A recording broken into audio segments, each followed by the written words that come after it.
प्रधानमंत्री मोदी जी हमेशा से ही लोगों के विश्वास पर खरे उतरते आए हैं। जब भी उनसे लोगों को आस थी, हमेशा वो उनके साथ दिखे। हर तबके का उन्होंने विकास किया और उनके लिए काम किया। पहले की सरकारों में अनुसूचित जनजाति के बच्चों को अनदेखा कर दिया जाता था, जिससे उनकी पढ़ाई में काफी समस्या आती थी। लेकिन उन्होंने मोदी सरकार से आस लगाई और उनकी ये समस्या दूर हो गई। अब गांव-गांव में स्कूल भी खुल रहे हैं और अनुसूचित जनजाति के बच्चों को स्कॉलरशिप भी मिल रही है। केंद्र सरकार हर साल लगभग 30 लाख जनजातीय युवाओं को स्कॉलरशिप भी दे रही है।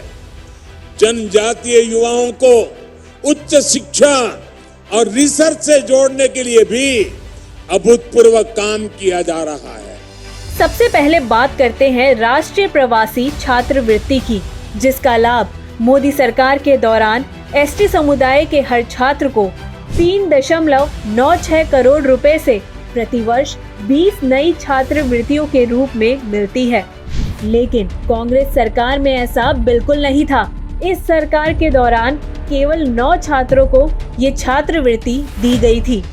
राष्ट्रीय प्रवासी छात्रवृत्ति निम्न आय वाले छात्रों को विदेश में भी पढ़ाई करने की सुविधा प्रदान करती है, जिससे छात्र अपना विदेश में पढ़ने का सपना भी पूरा कर सकता है। फिर है राष्ट्रीय छात्रवृत्ति योजना। मोदी सरकार के दौरान प्रतिवर्ष 4200 नए एसटी छात्रों को इस योजना के तहत छात्रवृत्ति दी जाती है। वहीं कांग्रेस सरकार में केवल 1000 नए एसटी छात्रों को ही इसका लाभ मिलता था। दोनों सरकार के आंकड़ों में एक बहुत बड़ा फर्क देखा जा सकता है।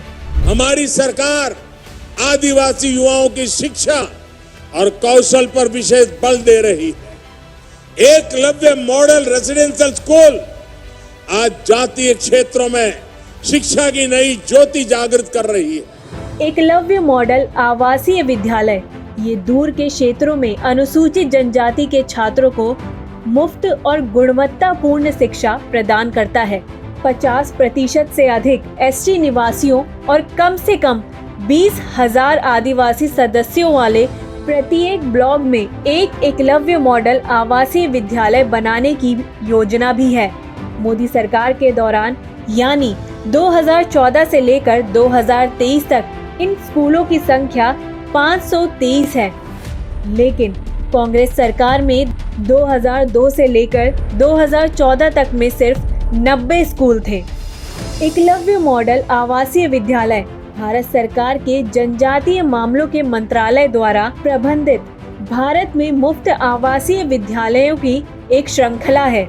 इनकी स्थापना दूर के क्षेत्रों में अनुसूचित जनजाति के छात्रों को गुणवत्तापूर्ण मध्य और उच्च विद्यालय की शिक्षा प्रदान करने के उद्देश्य से एक सरकारी पहल के तहत की गई थी। ये स्कूल छात्रों को मुफ्त शिक्षा प्रदान करते हैं। इसमें न केवल ट्यूशन बल्कि आवास, भोजन, किताबें, ड्रेस और अन्य आवश्यकताएं भी शामिल हैं। आवासीय विद्यालयों के रूप में ये स्कूल बोर्डिंग सुविधाएं प्रदान करते हैं, जिससे छात्रों को दूरस्थ और दुर्गम क्षेत्रों से सक्षम किया जा सकता है, जहां दैनिक आने जाने की आवश्यकता के बिना उनकी शिक्षा को आगे बढ़ाने के लिए स्थानीय स्तर पर गुणवत्ता वाले स्कूल उपलब्ध नहीं हो सकते हैं। ये स्कूल छात्रों को हर तरह के विकास के लिए खेल और अन्य गतिविधियों पर भी ध्यान केंद्रित करता है।